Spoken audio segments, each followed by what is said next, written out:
The hippie generation lacked balance in dealing with psychedelics in the way that many were under the impression that you only had to take LSD often enough to see through everything and experience lasting enlightenment. Like all substances, psychedelics also have an end of effect. It is true that something can be opened up and triggered as the basis for a lasting change during the effect.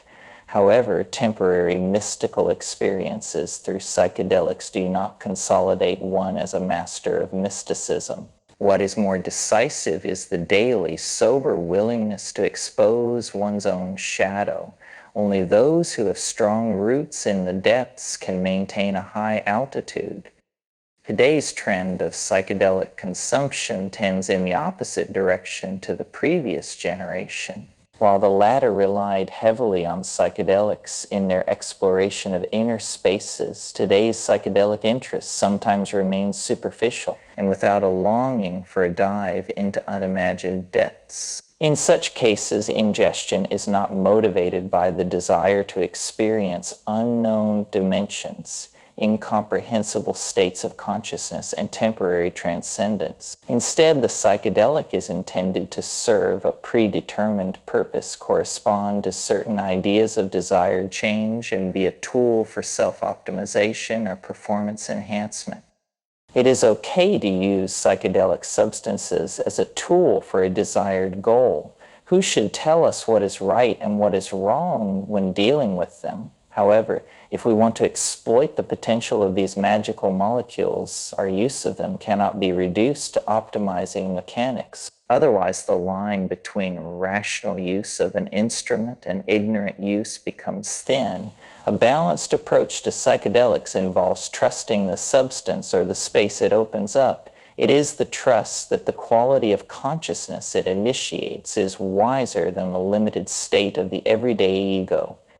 The willingness to surrender and allow everything that arises plays a major role. Amazement is a central factor for a psychedelicized psyche.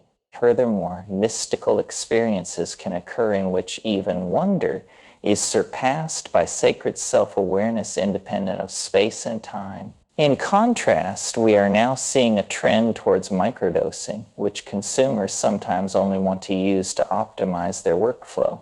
This goes hand in hand with the tendency to stay in a lower dose range, even during psychedelic sessions. Don't get me wrong, microdosing can be useful, and it is right to work with doses that you feel ready for.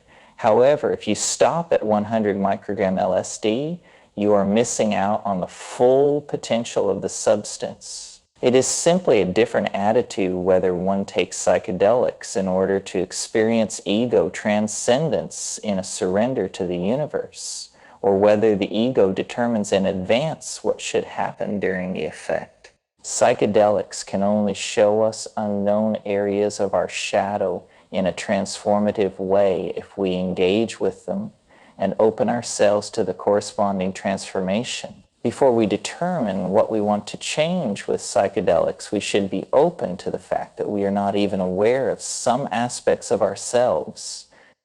Self-optimization and psychedelic transformation are two different developmental intentions. The former aims to create the best version of who we think we are.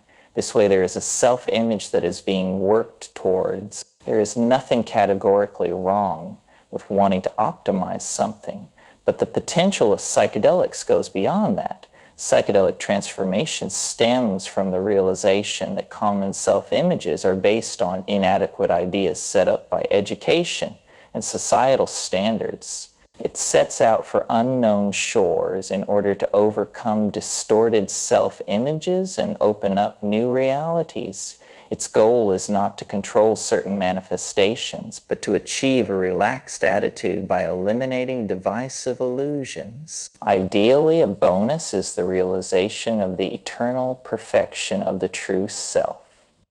Overpriced retreat providers and superficial social media presentations on the subject do not aim at this. Their offer is aimed at people with little psychedelic knowledge in order to win them over with concrete promises of healing. Buzzwords and psychological terms that are not correctly used are used to impress lay people. Also noteworthy is the advertising of retreats with the presence of psychologists, although the positivistic study of psychology as an empirical cognitive science implies neither therapeutic training nor knowledge of psychedelic consciousness inspection. The more explicitly someone pretends to have the psychedelic experience in hand and to be able to sell it in packaged morsels, the less trustworthy they are.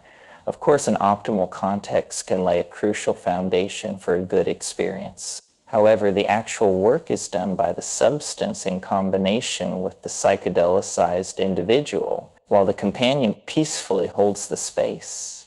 A knowledgeable friend is sometimes more appropriate than someone whose offer is based on financial calculation. Despite today's empirical analytical research into the psychedelic effect, it is still supported by a magical component. Nobody knows why the methoxy group, as one of the simplest atomic arrangements, turns the visual dimensional substitution of reality by DMT into energetic dissolution of reality by 5-MeO-DMT.